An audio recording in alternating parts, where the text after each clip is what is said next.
Hi everyone, how's it going? Having a good day? I hope so. Just wanted to show off my shirt. It says, "Are you kidding me right meow?" Which, if you were paying attention at all this year, I said that quite often. So, one of my students last year made this shirt for me. Isn't that awesome? I love it. So I thought I'd share it with you today and then move on to more of Fablehaven. Okay, so I know you're so excited to continue. I stopped at an awesome part yesterday. So should we continue with what's going on? Do you remember what's going on? So they went to the manor. Everyone that went except for Seth got turned into shadows. Seth found the artifact, pushed a random button on it, and who shows up? Patton Burgess. So Patton comes back, finds out that Seth had a duel scheduled with Broadhoof, and then insulted Broadhoof, and then challenged him to the duel in Seth's place. And so, here we go. Are you ready? "Guess I better focus on winning," said Patton. I'm on page 372. "When jumping is the sole option, you jump," Seth finished. Kendra, Patton said, "I suppose you have been told that you shine like an angel." "By fairies," Kendra said. "Does your brother know?" "Yes." "You are more than fairy struck. Could you be fairy kind?" Patton asked. "It's supposed to be a secret," she said. "Would be for most eyes," Patton said, "and I thought being fairy struck was an accomplishment. Seth, never let your opinion of yourself get inflated. There is always somebody out there to humble you." "You were fairy struck?" Kendra asked. "One of my little secrets," Patton said. "We will have much to catch up on if I live through this." A group of satyrs had already struck Kendra's tent. Another was tearing down the big one. A huge team of them had invaded the dwarfish encampment. "I've never seen the satyrs work so hard," Kendra remarked. "They will do almost anything for sport," Patton said. "The field will be clear in no time. You had better go find a place to watch." "Why didn't Broadhoof want to use his sword?" Seth asked. Patton grinned. "He knows how much I like using swords." "It isn't fair," Kendra complained. "He has hooves." Patton patted her shoulder. "Pray for me," he said. "Good luck," Seth said. "Thanks." "My pleasure," Patton said. "I can always use an extra feather in my cap. I just regret missing the original exchange. A boy your age criticizing a centaur would be a sight worth seeing." Kendra and Seth set off toward the boardwalk. "If you get Patton killed, I'll never forgive you," she seethed. "He knows how to handle himself," Seth replied. "You haven't seen the centaurs in action," Kendra said. "I don't want to watch this." As Kendra and Seth took up positions on the boardwalk, the satyrs cleared the last of the tents from the field. Kendra noticed one satyr toting a reluctant dwarf under one arm. She glanced back at the pond, but no naiads had surfaced. What would Lena think if she knew Patton was here? Not a photograph, but the actual man in his prime?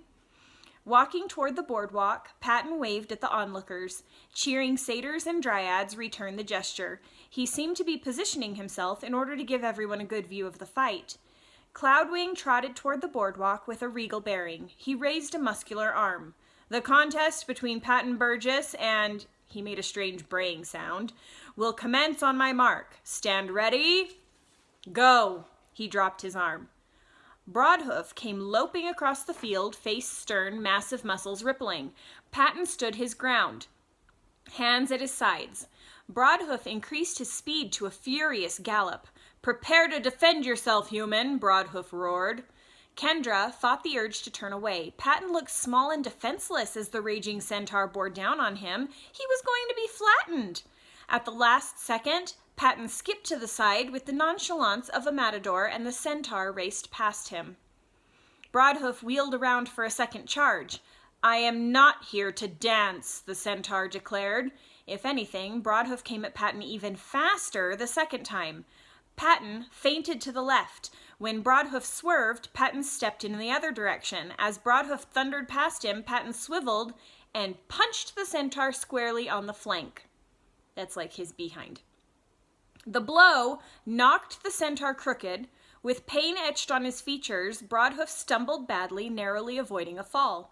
The spectators groaned empathetically, then applauded, the satyrs, in particular, hooting their approval. Broadhoof slowed and turned. Fixing Patton with a murderous glare, the centaur walked toward him. Straightening his shirt, Patton calmly awaited his arrival. When Broadhoof drew near to Patton, he reared, lashing out with his sharp hooves. Patton backed away just enough to stay out of range. Advancing patiently, Broadhoof reared again and again, front hoofs flailing. Each time, Patton kept just out of reach. "I am not here to dance," Patton mimicked with a smirk. The spectators chuckled. Angered, Broadhoof curveted recklessly forward, stamping and bucking and swinging his fists. Dancing nimbly, ducking and twisting, Patton ended up at the side of the wild centaur and vaulted onto his back, clamping Broadhoof in a headlock while riding him like a rodeo cowboy.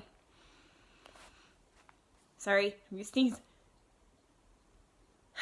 It went away. Sorry. Taking the opportunity to release the headlock and seize one of Broadhoof's hands, I hate this part, you guys, Patton slid off his back and abruptly wrenched the centaur to the ground. With one palm braced against Broadhoof's meaty forearm, Patton bent the centaur's hand to an unnatural angle. He also appeared to have one of his fingers in a painful lock. The centaur's face contorted in agony.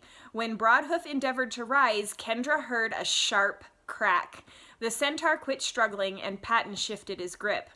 "I have the upper hand here," Patton warned loudly. "Yield or I'll break your bones one by one." "Never!" Broadhoof gasped venomously. Cupping one hand, Patton momentarily relinquished his hold in order to clap the centaur on the ear. Boof! Broadhoof howled. Patton quickly reestablished the hold, levering the centaur's arm at a more vicious angle. "This contest is over, Broadhoof," Patton said. "I don't want to leave you permanently maimed or to deprive you of your senses. Yield." Sweat shined on Broadhoof's flushed face. "Never," he said. The crowd was now silent. Patton added pressure to the trembling arm. "Which is worse, to yield or to lie before an audience while a human humiliates you with his bare hands?" "Slay me," Broadhoof pleaded. "Centaurs are nearly immortal," Patton said. "My intent is not to prove why we say nearly. I vowed to best you, not to dispatch you. If I must, I'll simply leave you incapacitated for whatever time remains to you, an irrefutable monument to human superiority." Cloudwing walked forward. "You are at his mercy, Broadhoof. If Patton refuses to end your life, you must yield." That means give up, or call it. "I yield," Broadhoof relented. The crowd roared. Kendra stared in shocked relief, hardly noticing as the enthusiastic satyrs jostled against her. She saw Patton help Broadhoof to his feet, but could not hear the words they exchanged over the clamor around her. Kendra began shouldering through the crowd to get to the lawn. She had not fully appreciated how much the satyrs disliked the centaurs until she witnessed the exultant tears they shed as they embraced one another. As Broadhoof plodded away with Cloudwing, Kendra and Seth ran to Patton. None of the satyrs or naiads were thronging him. They apparently preferred celebrating at a distance. "That was incredible," Seth said. "I heard something snap." "A finger," Patton said. "Oh, that's why I hate this part so much, you guys. Blah, blah, blah. Remember this day, Seth, and take great care before you offend a centaur. I despise injuring a vanquished opponent. Curse Broadhoof for his stubborn pride." Patton clenched his jaw. Were his eyes misty? "He forced the situation," Kendra reminded him. "I fought him because the brute would have it no other way," Patton said. "I hurt him for the same reason, yet I cannot help admiring his resistance to yield. Breaking him was not pleasurable, even knowing that he would have killed me had our roles been reversed." "I'm so sorry it happened," Seth said. "Thank you." "You're welcome." "One moment." Patton cupped his hands around his mouth and raised his voice. "Satyrs, dryads, and other spectators, but mostly specially satyrs, the price of these festivities is that you return the field to how it looked before. I want every tent stake where it belongs. Do we have an understanding?" With no direct response, the satyrs moved to carry out his orders. Patton turned back to Kendra and Seth. "Now, If I comprehend the situation correctly, Lena is over yonder in the pond. Right, Kendra said. She's a naiad again. Patton placed his hands on his hips and sniffed. Then I expect I had better go say hello to the missus. Chapter 20. History. What do you think's going to happen when Patton goes to the pond to visit Lena? What do you think's going to happen? Make a prediction. I don't know. I don't know what happens. Just kidding. I do know what happens, but I want to know what you think happens.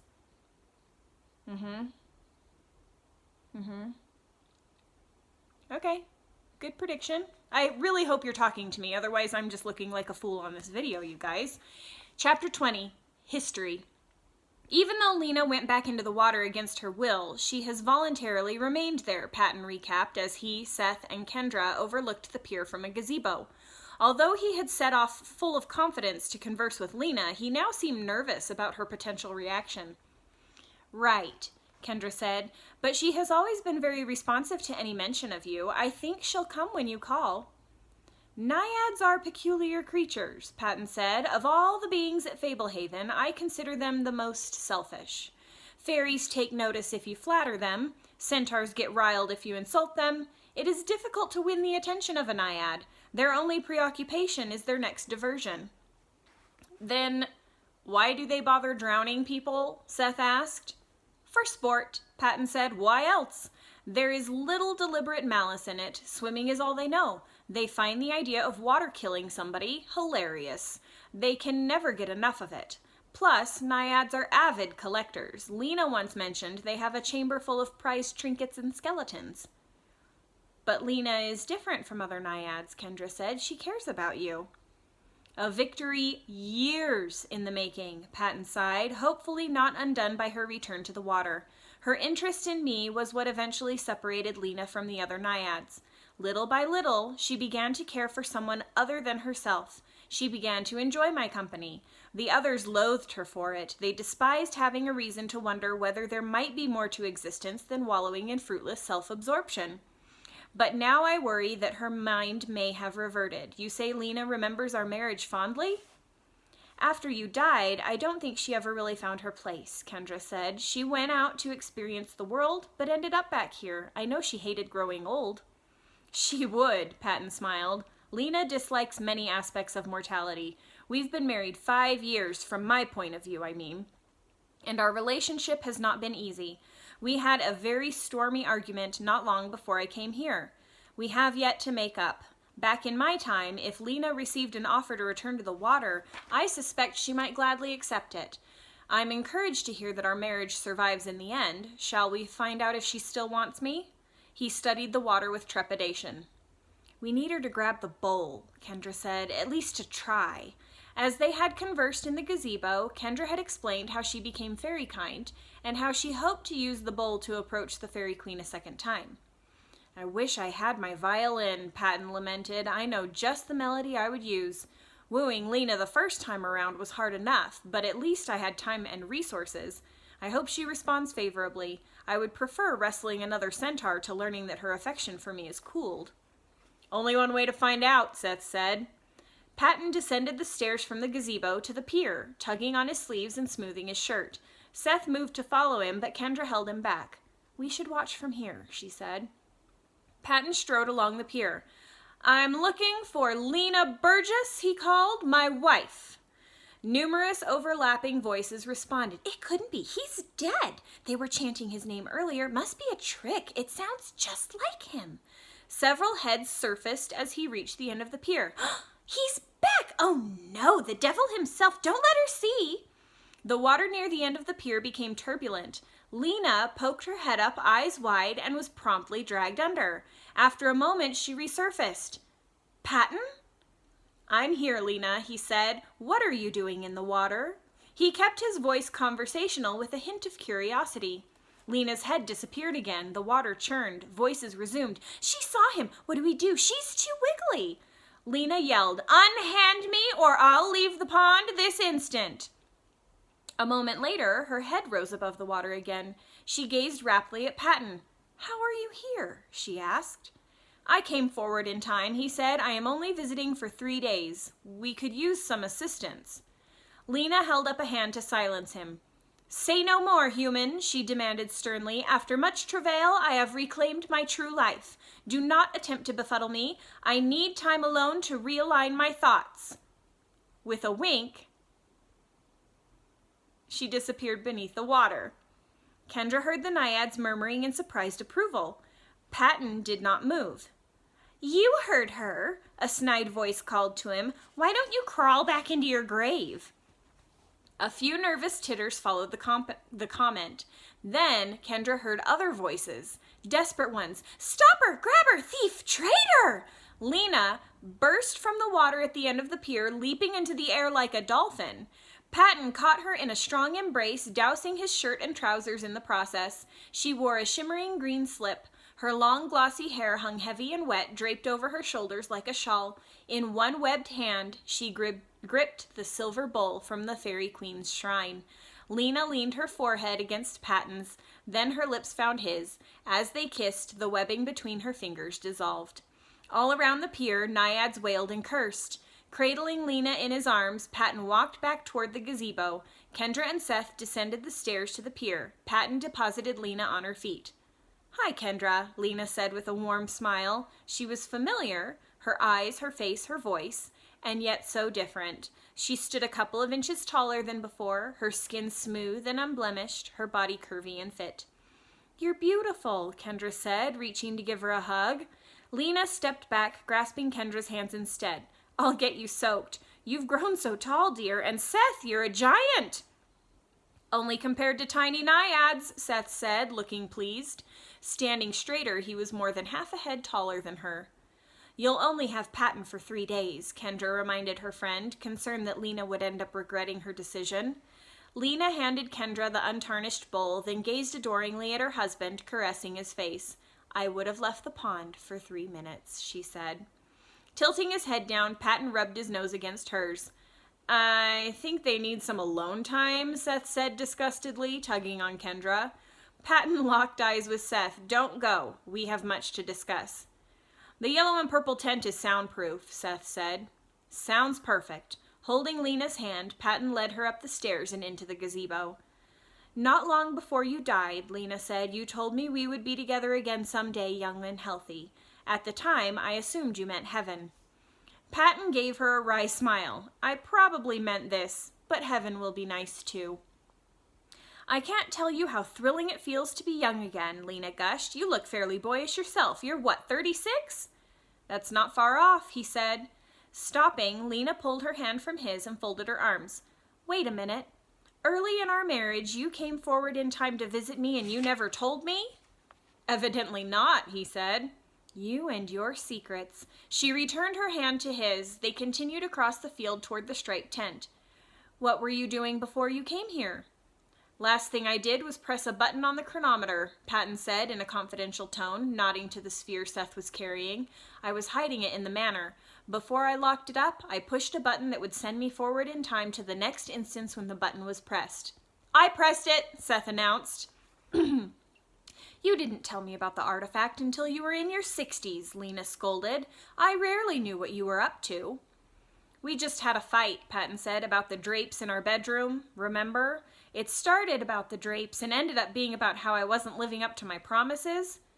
"I remember that spat," Lena said nostalgically. "In fact, that may have been the last time you ever raised your voice at me. That was a hard period for both of us. Take heart. Not long afterward, we hit our stride. We had a beautiful marriage, Patton. You made me feel like a queen, and reciprocating was effortless." "Resist telling me too much," Patton said, covering his ears. "I would rather watch it unfold." They reached the tent and entered. Patton dropped the flap to shield the door. They sat down on the floor, facing one another. "I can't believe you left the pond so eagerly," Kendra said to Lena. "I've wanted you out of there ever since you entered." "You were sweet to come for me," Lena replied. "I remember when you first tried to talk me out of it. My mind was cloudy. It functioned differently. I had lost much of who I became in mortality. Not enough to really fit in, but enough to stay put. Life in the pond is indescribably easy, virtually meaningless, but devoid of pain, almost devoid of thought. There were many things I did not miss about mortality. In a way, returning to the water was like dying. I no longer had to cope with living. Until I saw Patton, I wanted to stay dead. You feel lucid now? Patton asked. Like my old self, Lena said, or I guess I should say like my young self. With my present mind, with or without you, Patton, I would never choose the numbness of the pond. That spell grips me only when I am in there. Tell me about this plague. Kendra and Seth related all the details about the plague. Seth told about his meeting with Grawlus and the cords he had seen connected to Ephira at the manor. Lena was saddened to hear that Grandma, Grandpa, and the others had become shadows. Patton expressed surprise at the mention of Navarog. Ooh, guys, it's been a while. Do you remember who Navarog is? The Dragon Prince, or... yeah. If Navarog has truly emerged from captivity, you have not heard the last from him. In lore, Navarog is widely acknowledged as the most corrupt and dangerous of all dragons.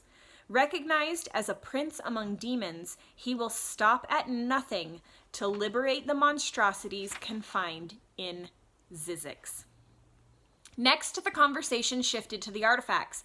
Kendra and Seth shared all they knew about the 5 artifacts and recounted how they had recovered the healing artifact from the inverted tower. Kendra went on to outline her exploits at Lost Mesa and told how the Knights of the Dawn lacked information about one of the secret preserves. So, the inverted tower held the Sands of Sanctity, Patton said. I never checked. I wanted to leave the traps armed and undisturbed. Why did you take the chronometer from Lost Mesa? Kendra asked. Patton scratched his mustache. The more I thought about the potential of those artifacts to open the gates of the Great Demon Prison, the less I liked how many people knew where they were hidden. The Knights of the Dawn mean well, but organizations like that have a way of keeping secrets alive and helping them spread. I knew only one person in the world I would trust with such vital information. Me. So I took it upon myself to uncover all I could about the artifacts in order to make them harder to find. The only artifact I ever actually removed was the one from Lost Mesa. How did you get by the dragon? Kendra asked. Patton shrugged. I have my share of talents, among them, taming dragons. I am far from the most accomplished dragon tamer you will meet, barely passable in fact, but I can normally conduct a conversation without losing control of my faculties. The artifact at Lost Mesa was protected by a wicked dragon named Ranticus, rotten to the core. Ranticus was the name of the dragon in the museum, Kendra recalled. Correct. Vast networks of caverns lurk below Lost Mesa. After much exploration, I learned of a band of goblins with access to the lair where Ranticus dwelled. The goblins worshipped him, using their secret entrance to bring him tributes, food mostly. Slaying a dragon is no small feat, a task more for wizards than for warriors. But there is a rare weed called Daughter of Despair from which you can derive a toxin known as Dragonsbane, the only venom capable of poisoning a dragon.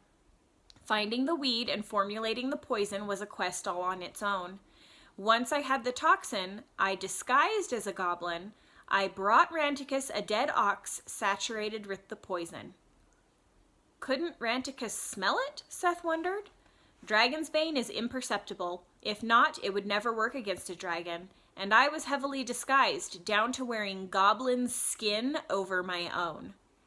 You poisoned him? Seth exclaimed. It worked? Then you really are a dragon slayer. I suppose I can own up to it now. During my lifetime, I did not want word getting around. You started a few of those rumors yourself, Lena chided. Patton cocked his head and tugged at his collar. Vainglory aside, after disposing of Ranticus, I defeated the guardians of the artifact, a troop of ghostly knights, in a battle I would rather forget. Then, in order to avoid suspicions that I had removed the chronometer, I needed to restore a guardian to the caves. When other business took me to Wormroost, one of the dragon sanctuaries, I swiped an egg and hatched it at Lost Mesa. I named the dragon Shalise and kept an eye on her during her infancy. Before long, the goblins took to her, and my assistance was no longer required. Some years later, I donated the bones of Ranticus to the museum. Have you killed other dragons? Seth asked eagerly. Killing a dragon is not always a good thing, Patton said earnestly. Dragons are more human-like than most magical creatures. They have a great deal of self-possession. Some are good, some are evil, many are in between. No two dragons are identical, and very few are very much alike. And no dragons appreciate it when somebody outside their community slays one of their kind, Lena said. Most consider it an unpardonable crime, which is why I insisted that Patton keep his dragon slayings unconfirmed. Seth stabbed a finger at Lena. You said slayings, as in multiple dragons. Now would be a poor time to relive past adventures unrelated to our present predicament, Patton said. I can fill in some other missing connections. I know a lot about Aethra, much more than I would like. He lowered his eyes, the muscles tensing in his jaw. Hers is a tragic story I have never shared, but I think the time has come. You used to tell me I would hear this story one day, Lena said. Is that what you meant? I expect so, Patton replied, folding his hands. And that's where I'm going to stop today. We'll hear the story about Aethra, the ghostly spectral woman in her black clothes floating everywhere, next time that I read. I hope you guys have a great day. I miss you, and I will see you next time, guys. Okay, bye.